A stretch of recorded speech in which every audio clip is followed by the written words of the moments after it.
This is Priya Anand, and we are Spiraling. In this show, we use curly hair as a lens to investigate our world.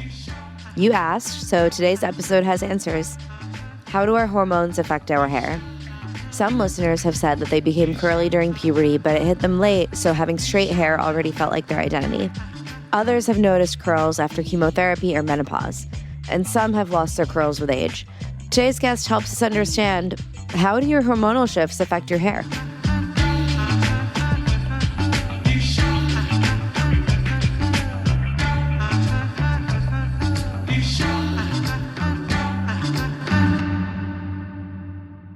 I'm Dr. Jordan Emont. I am an OBGYN and a menopause specialist. But maybe most importantly, I'm one of Priya's oldest friends, and it is such an honor and joy to be here. Actually, I was going to say, for the record, this is not a conflict-free interview because you are one of my very best friends. And one thing I realized this morning while I was getting ready for this interview is we also met through journalism, which is, it feels a little bit full circle that I get to interview you, and we're in these completely different roles from what I expected my life to be from reporter life. But we met at a community meeting, a neighborhood advisory commission meeting in DC, where Jordan was the college newspaper photographer and I was the reporter covering the meeting. And he got to leave after 1 hour of taking photos, and I was there until midnight. And if people don't know, this is the single most boring meeting of all time, and Priya had to suffer through the whole thing.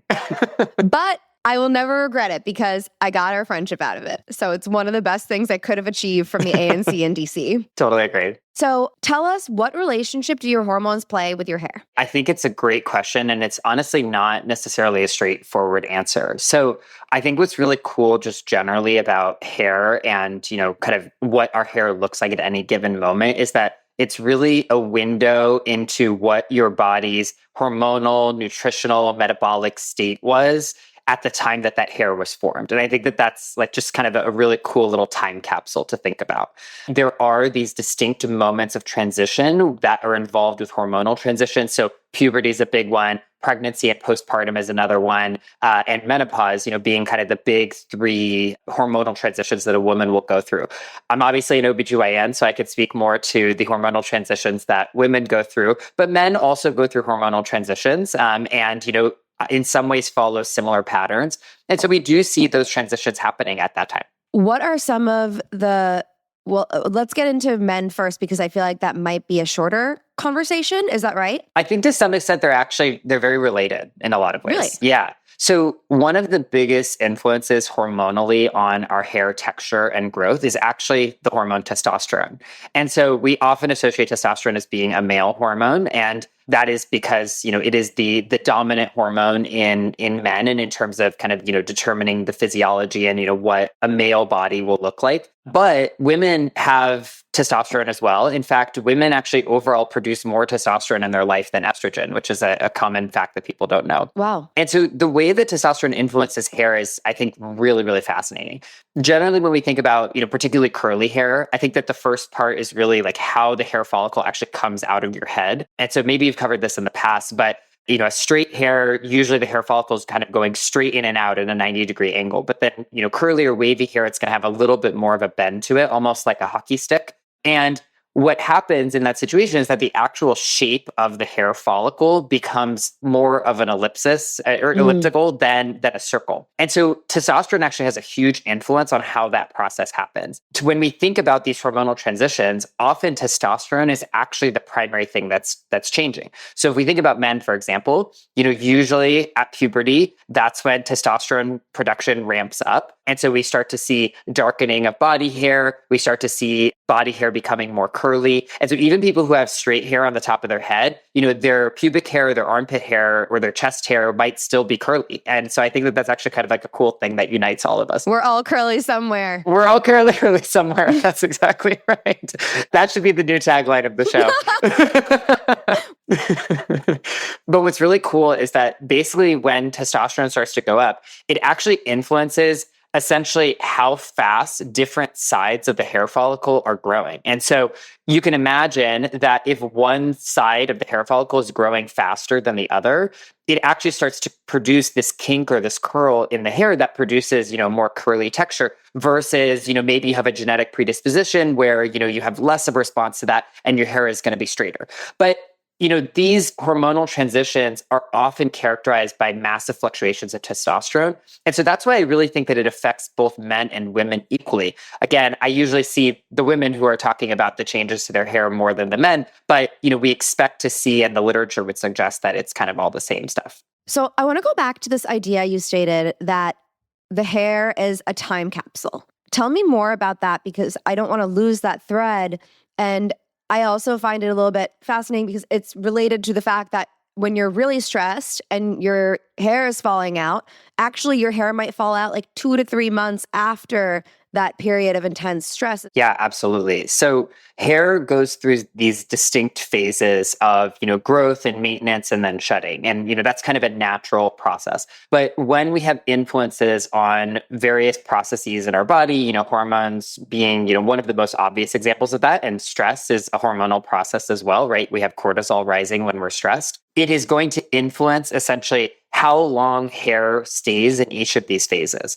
And so I think the cortisol example is a great example that, cortisol can actually blunt that growth phase of the hair. And so, you might see those effects later on because the hair is still going to be there for a little bit. It still has to go through that full process. And then it's going to shed. And then it takes a couple months to come back.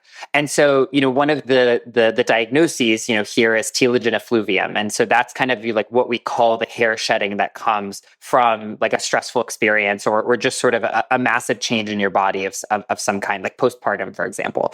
And so what happens usually in that situation is that there's kind of like this massive shed. It usually happens over the course of several months. And then it takes a couple months. Once that original process has resolved, the hair will start to grow back because it's almost like your body's resetting into this new hormonal state. But each of these phases is distinct in terms of representing what your body was going through at that time, whether it was a hormonal change, a stressful experience, a trauma, a nutritional deficiency.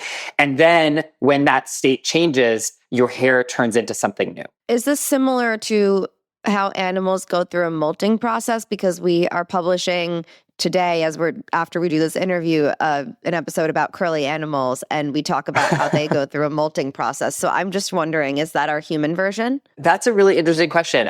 What did you find in your research? What did they say was the influence in terms of the molting? Well, I actually asked the reverse of this question to Dr. Danielle Lee, who studies mammals. And I said, hey, we're going to be interviewing a doctor about hormones and hair. And I'm wondering if animals have similar hormonal changes throughout their life in different stages, the way humans do, and if those affect hair, like what that process is for animals, right? Is there a mirror here, or do they have like one time period? And she was like, well, they molt. And I was like, well, we try to avoid molting because we buy, serums and Rogaine. We don't want to molt, turkey for hair transplants. And she was like, it would be cool if everyone molted together. And I was like, turkey's economy would be booming even more. So yeah, I asked the reverse. But very seasonal.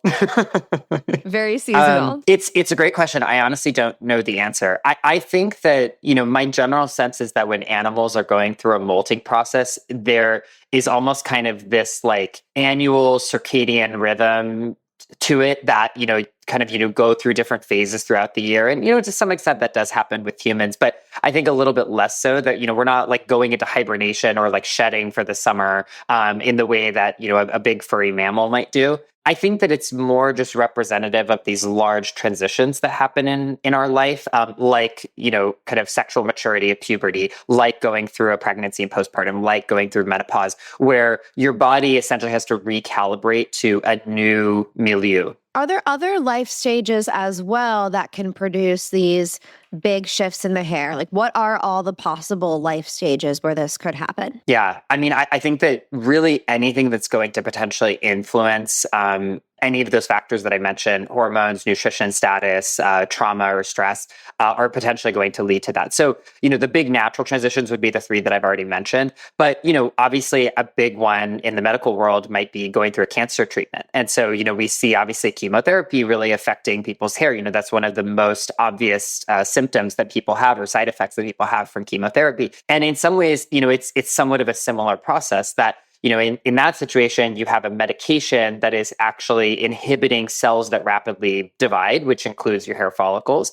And that's what leads to the shedding of the hair. And so it's influencing the same kind of like growth pathway that, would be influenced by hormones or your nutrition status, but in, kind of like a toxic way. So that may be, one example that might come up. I think that the experience of trauma is not to be understated here. Like, just like you mentioned, like anybody who goes through something stressful often has changes to their hair. And until that situation resolves, it often won't improve on its own. You actually answered my next question, which is chemo curls and then shifts in the opposite direction, because I've heard from several listeners who have asked this specific question, right? Their hair changed due to chemotherapy, or their friend's hair changed due to chemotherapy. Because you mentioned that basically growth is inhibited and that affects the hair too, but I'm assuming treatments have not been made and advancements have not been made yet that can target even more which part of your body is affected by the medication? So there's a very cool new innovation, which I'll talk about actually, that does help with this. Maybe you've heard of these cold caps. Have you heard of this? I've heard of the red light therapy caps. So that's a totally different thing. So the red light therapy is basically stimulating production and, kind of cell function that, helps hair to grow back. And there's actually some decent science behind it. I usually recommend them to my patients. But specifically for people going through chemotherapy, there's this really cool thing that anybody who's gone through chemotherapy has definitely heard of this. And they're basically cold caps. And what you do is while you're getting your infusion of chemo, you wear this cap on your head that is extremely cold. It's like freezing. And what it does is that just like, if you were cold and your fingers get cold, what's happening is that your body is closing off your blood vessels to try to essentially shunt blood back to your central organs. And so if you make your head really cold, it closes off all of those blood vessels that go to the hair follicles, thus limiting the amount of exposure to the hair follicles of the chemotherapy. It's essentially like you're creating a blockage. And I honestly, I'm not an oncologist, so I don't know the exact numbers in terms of how effective this is, but I know patients who have gone through this. I have friends who have gone through chemotherapy, and they've had a positive experience with it. It is really cold. Like, I think it's uncomfortably cold, but it is, I think, a really cool new thing that exists to try to limit that. And then obviously there's also all new different types of medications, for depending on whatever the cancer is, that are more targeted, that are, not kind of these broad, like just kill every rapidly dividing cell in your body. They're a lot more targeted in terms of like using immunotherapy, to really like specifically find the cancer cells and kill them. Well, I'm glad to hear that there have been advancements, because this is, an additional traumatic layer of the process for a lot of people, because hair is so tied to so many people's identities. I think that what it gets to, though, is that, again, just this broader story that your hair, like what it looks like, what the texture is, how full it is, how long it stays on your head, is all influenced by what your body is like in that given moment. And there's no question that going through a cancer diagnosis and treatment changes those kind of physiologic processes in your body in an irreversible way. And so, we might think about how your hormones might change. Like, I take care of a lot of patients who have a history of breast cancer. A very common treatment after breast cancer is essentially medications that either sort of like completely get rid of the estrogen in your body or block the effect of estrogen on various parts of your body, most notably the breasts, of course. And so people in that situation will have, noticeable changes to their hair, either fullness or texture, because again, estrogen is playing a role in how long our hair stays in the growth phase. Estrogen seems to also have a little bit of a counter effect on that testosterone element that we started with, where it's going to be a little bit of a counterbalance, and that's also what influences some of these hormonal transitions. And so, when you think about somebody going through cancer, where they are losing all of their hair in a lot of situations if they go through at least traditional chemotherapy, their body after that cancer, after that chemo, is a very different body than it was before. So in terms of the actual answer to the question of like, which direction does it go? I don't think there's any answer to that question. There's some combination of genetics and then what your body looks like afterwards. But there's no question that your body's in a different state. And like we talked about, like your hair is going to be the kind of most visible example of what your body's doing at that given moment. It's the most obvious mirror. 。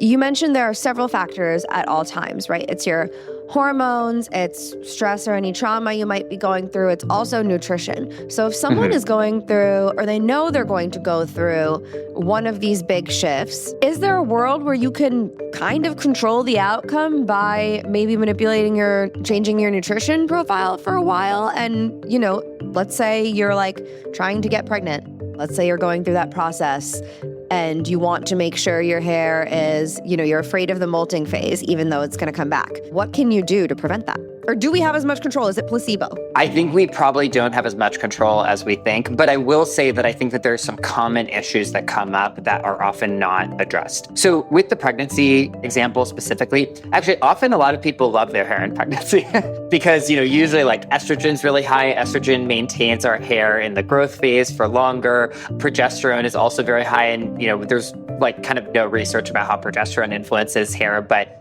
generally we think about progesterone as being like a very positive relaxatory hormone in our body, and, tends to kind of have a little bit of that anti-testosterone effect as well. And so a lot of people actually have really wonderful hair during pregnancy. It's usually postpartum that it really hits. And if you think about what's happening postpartum, I always describe postpartum to my patients as menopause, that essentially, especially if you're breastfeeding or if you're lactating, you have a hormone that's called prolactin that's very high, and prolactin is helping the breast to produce milk. But the other function that it does is it essentially completely shuts down your ovaries. And so what happens is you go from having like the most estrogen and progesterone in your entire life during pregnancy to essentially having none. And what happens? So your hair texture is going to change. You're going to lose hair because you're out of that growth maintenance phase that happened with the estrogen. So postpartum, I think, is probably the hardest time to actually try to influence anything. To answer your original question, I think that, this is kind of like a natural hormonal transition, and it manifests in a lot of different symptoms, not just hair. Anybody listening who's postpartum knows that it's not such a fun time, but it does get better. And, there isn't necessarily something to 100% influence. I think that in terms of like the nutrition element of things, one common area that I feel like people don't necessarily think about, or that, even like we in the medical establishment don't think about well enough, is your iron status. And so a lot of women in particular are iron deficient. And there's a lot of really interesting research about like even the numbers that we use on labs are flawed based on how we actually record like iron deficiency for women. So a lot of women are iron deficient and they don't even know it. And their doctor doesn't even know it, because when they check their levels, they're like, oh, you're fine. It's in the normal range, but it's not. And so that's a really common one that I see. Why is the system for tracking how much iron we possess so flawed? So just like everything, I don't know if you know this, but nobody actually cares about women in this world or this country. Wow, I'm so surprised, Jordan. I'm so surprised. I've never thought about that before. And so because of that, basically what we have used to create our lab ranges for ferritin, which is, kind of the most sensitive marker of iron status in your body, the numbers that we have used are based on just a population average that includes people and women that are iron deficient. And in general, women are iron deficient more than men because women have periods. And so, you lose a certain amount of blood. A lot of women, will experience significant blood loss every single month, or maybe even more frequently than that. And, that is a common place where we lose iron, because iron, is very associated with our hemoglobin and our blood cells. And so when you take a population that is at baseline iron deficient, and then you say, oh, look, the average ferritin for all women, ranges from 6 to 50, but men, it's, 40 to 70, something is very off there. And so, when I'm looking at ferritin, for example, I usually like to have all of my patients like more like in like the 50 plus range. I think there's even evidence to say it should be higher than that.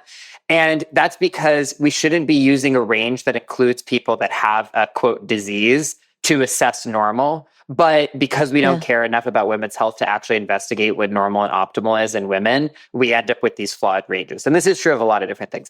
But I think that, I've definitely seen this before, because I have a lot of patients in menopause, and, hair changes and hair loss is a really huge symptom associated with menopause.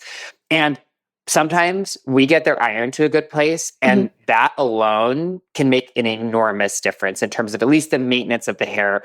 I don't know the data in terms of kind of the texture of the hair, but I'm sure that there's something to that as well. Is this similar to also how I've had doctors say, like, ignore what the magnesium chart says in your lab results and just like have magnesium because we're all magnesium deficient and the soil does not have, our soil is just so different from what it ideally should be now. We've destroyed our planet. Yeah. Is this the same thing, basically? I think that this is true of a lot of different things. So I think that generally when we think about micronutrients in our diet, a lot of people are deficient in magnesium, zinc, vitamin D, and we don't really do a very good job of actually identifying these things. I also think that some of these things can just have positive effects, like magnesium, for example, a lot of people will take for sleep. And the worst case scenario is you pee out what is extra. So I agree with that. But I do think that iron is maybe a little bit different from the fact that we actually have a really good test to test iron. It's just that we're not using the right numbers to assess if it's right or not. It's so sad that this seems like a fixable problem, and yet it hasn't been fixed. That is all of women's health. Yeah,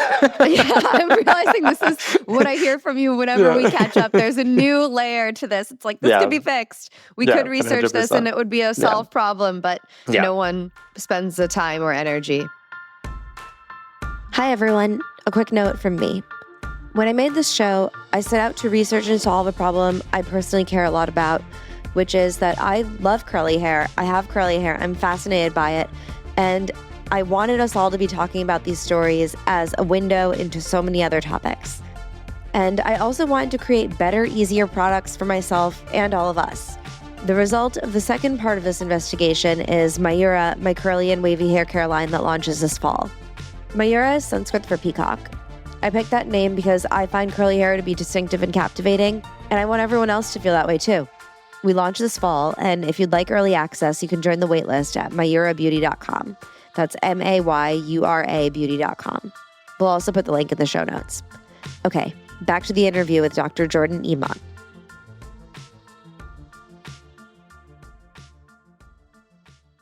Now, I can't come on this show and not talk about hormone replacement therapy, which is obviously my jam. But, thinking about ways that you can think about really influencing and making a difference in terms of your hair, a lot of women will start having changes to their hair long before they, kind of formally go through menopause. We define menopause as 12 months without a period, which is like maybe the worst possible definition you could have for menopause ever. How would you define it? So I would define it based on a constellation of symptoms associated with a drop in estrogen. And, happy to get into what that means more. But what I mean by that is that women will experience the symptoms of menopause maybe even a decade before they actually don't have periods anymore. Oh, interesting. I don't think most people realize that. Yeah. Is that what perimenopause is, though? But even perimenopause is, kind of a controversial concept in some circles.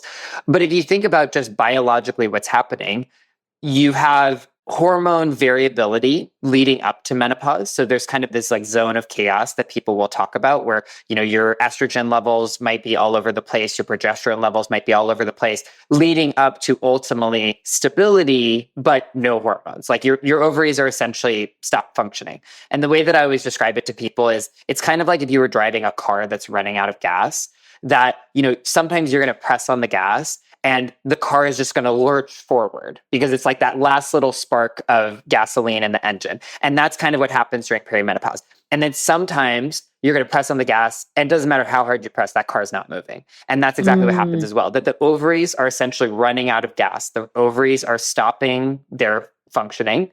And in the process, they can't work in the same efficient way that they used to work. So the reason why I would define menopause by this constellation of symptoms is we can put together based on what you're experiencing and what kind of things are going on with your body, what actually is happening to the hormonal status of your ovaries, the rest of your body. And we see that manifest, for example, in people's hair, that they might start having hair changes long before they, quote, formally go through menopause. Yeah. So what do we do for literally any other hormone deficiency in the body, like a thyroid deficiency or, diabetes is an insulin deficiency, at least type 1 diabetes?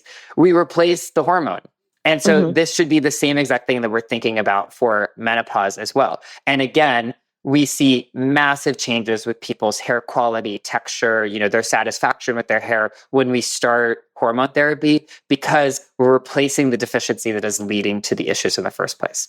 I think when you say hormone replacement therapy, though, it sounds like a big kind of scary thing Yeah. to the average person, right? I mean, do Yeah. you run into that a lot in your practice, that patients will have a misconception about it?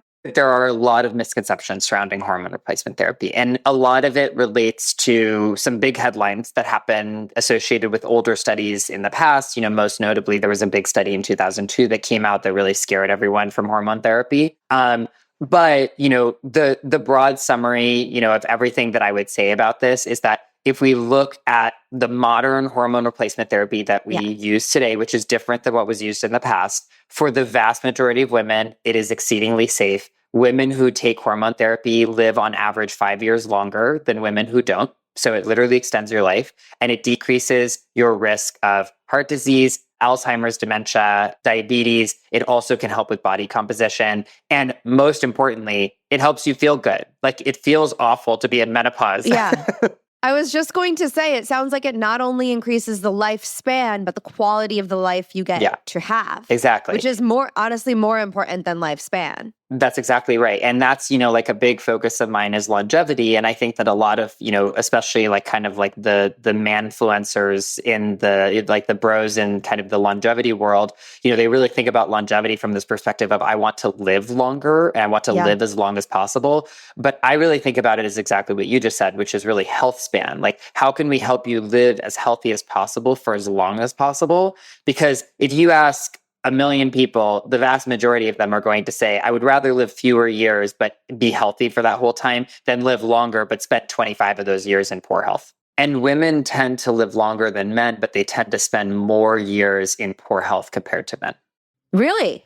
Mm-hmm. And what are some resources if one of our listeners is going through a hormonal change that's affecting their hair? What are some resources they can seek out, whether that's something they can change within their lifestyle habits, like we discussed, nutrition, or a place to look for resources aside from your Instagram, which is an incredible resource. Honestly, I learn so much every day from there. What can people do? Yeah, I mean, I think that in a lot of ways, I think social media has become like the source of education for this topic because unfortunately, a lot of medical professionals just really don't know about this very well. But then how do you sort? Because social media is a source of good information, but also a lot of trash information, right? So how do you sort on social media then between the fact and the fiction? It's really, really hard. And I will say that I think that like my first sort of big red flag to look for in anybody is anybody who's offering a singular solution is probably not the most knowledgeable person on this topic. Like at the end of the day, a lot of medicine in general, but I would say particularly thinking about like menopause, longevity, health span medicine is let's prioritize you at the center of this decision. And there's a lot of different pathways that we can go here. And they might have different risks and benefits depending on kind of what is important to you and what's going on with your body. But I think that anybody who is introducing that nuance into the conversation is able to do so in an effective way is already going to be a good place to start. But you're 100% right that there's a lot of stuff on social media. And I think that unfortunately, like, especially thinking about this hormone therapy piece, there's a lot of people that say a lot of crazy things about hormone therapy, both good and bad, things that like really aren't true about the benefits and things that really aren't true about the risk. So there's a lot of people, but I think like looking for people who will sort through the nuance, looking for people who are board certified in their specialty and really try not to go outside of that. I think that those are good places to start. You had mentioned kind of like what are some practical things that people can do. So I definitely think thinking about, particularly if you're going through menopause, like thinking about hormone therapy and having a good discussion with a clinician who specializes in that is really important. But I think that, from like a nutrition standpoint, like I said, like it's not just the hormones, and also our hormones are influenced by our metabolism and our metabolic state. So it sounds so silly, but like all of the basic stuff really does matter. Like eating a healthy diet, making sure that you are limiting as much as possible alcohol. This is always the one that people get really upset about because alcohol is so infused into our social norms. But there is literally no benefit to drinking alcohol. It is only a bad thing for your body. I think the only benefit is that it produces social contact with a lot of people. But a lot of people, I think, are used to this idea of like, oh, a woman can have 1 drink of alcohol a day and a man can have 2 drinks of alcohol a day. There's very reliable data that, anything more than 1 drink a week already starting to produce pretty significant health outcomes. And I think that particularly when you think about your metabolic health and how that affects your hair, I think alcohol is a huge player in that. So if Mm. alcohol doesn't really do much for you and you can get rid of it, like that's probably one of the best things. I love a good glass of wine though. Yeah, of course, me too. Like I'm not somebody who doesn't drink myself, but I just think you have to be really thoughtful about it. Like what I always tell people is, it's fine to drink alcohol, but make it something really special. Like make it like your favorite glass of wine, like not just you're drinking just because like you're out with the office and everyone's drinking and you don't really want to. So make it something you really like and make it social, because social interactions is also one of the most important things we could do with our health. And I think that is really for me like the number one benefit of drinking alcohol. What did we not talk about that we should have talked about? I think that what we didn't talk about is that there's a lot of other hormones that are not our sex hormones that also influence our hair, that I think is just an important thing to touch on. So we started to touch on cortisol, but I think the other big one is thyroid. And so our thyroid is like our master metabolic regulator, and it very much influences how fast our hair grows, how fast we lose our hair. Having low thyroid or high thyroid can significantly impact the texture and the quality of our hair. And so thyroid issues, particularly in women, are very common, particularly around the menopause transition. And so hypothyroidism is significantly more common in women compared to men. And autoimmune disease kind of goes along with that, also much more common in women. And so abnormalities in the thyroid are also going to influence the quality of people's hair. And people might notice changes to the texture of their hair that they might associate with being like more wavy or more curly, but it actually might mean your hair is more brittle and it's like thinning out and it's actually becoming a different texture because it's essentially losing its kind of support that it had before. So how can people discern the difference between the two? Yeah, it's honestly very hard. Like perimenopause and hypothyroidism really overlap in terms of a lot of their symptoms. And my suggestion is that if you are a woman in your 40s, you absolutely have to have your thyroid checked. Because there are some really obvious examples of hypothyroidism. Like, people will have like just profound fatigue and they will have loss of hair and they might have constipation and they might have depression. But you know what else causes every single one of those things? Perimenopause. So you really just have to have your thyroid checked. It's like the only way of 100% checking it. And then quick little lightning round. Who's your curly hair icon? Okay, so I think my answer to this has to be my wife, who is secretly curly. One of my inspirations for that episode. Right, exactly. And, so she straightens her hair. She's back to straightening her hair. I've only ever seen her curly once, but I think she looks beautiful both ways. I think that the reason that she doesn't go curly right now is because she's a doctor and we have 2 little babies. And even like the 5 minutes of extra time to get it all together in the morning is too much. But I'm sure that she'll be back. I'm excited for Sammy to come back. What are you spiraling about right now? Oh, in addition to all of the things we just talked about women's health in general. Yeah, I mean, I feel like I am just constantly spiraling about the ways that our society treats women and the priorities associated with the health of women, which is basically just an abysmal, endless pit of despair.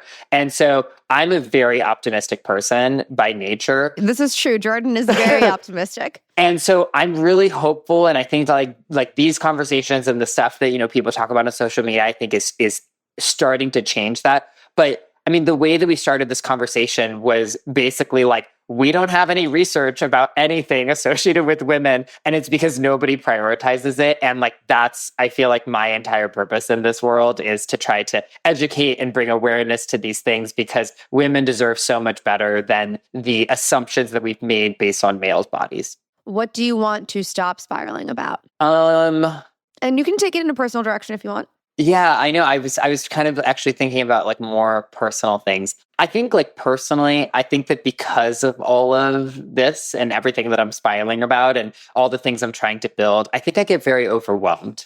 And I think that especially as an optimistic person, I feel very ambitious and I want to do so much. And there's really only so much you could do. And I want to stop spiraling about that. Yeah, actually. So you are also an entrepreneur. You have your own practice. You're building out your social media. And so there's a lot we relate on here. And I think anyone listening who's doing multiple things at once can really, really relate to that. And one of my friends who's a founder and has been a founder since she was in high school, very impressive, told me at the start of my journey, she told me, every single day there's going to be such a long list of things you want to get done and wish to get done as an ambitious person.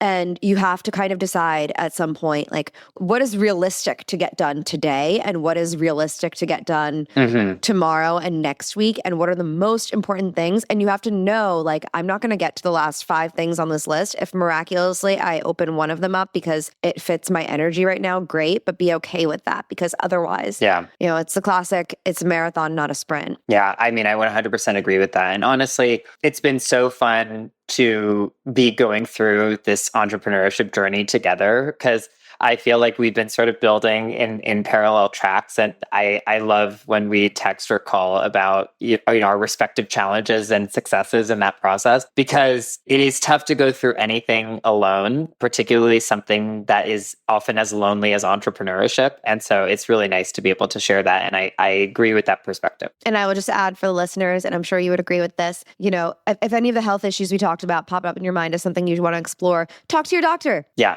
And maybe I might add to that, don't assume that your doctor actually knows what they're talking about in regards to this topic. And that's not to say, like, don't trust doctors. I'm not that person. I think that people who become medical professionals are, by and large, like, very well-meaning people.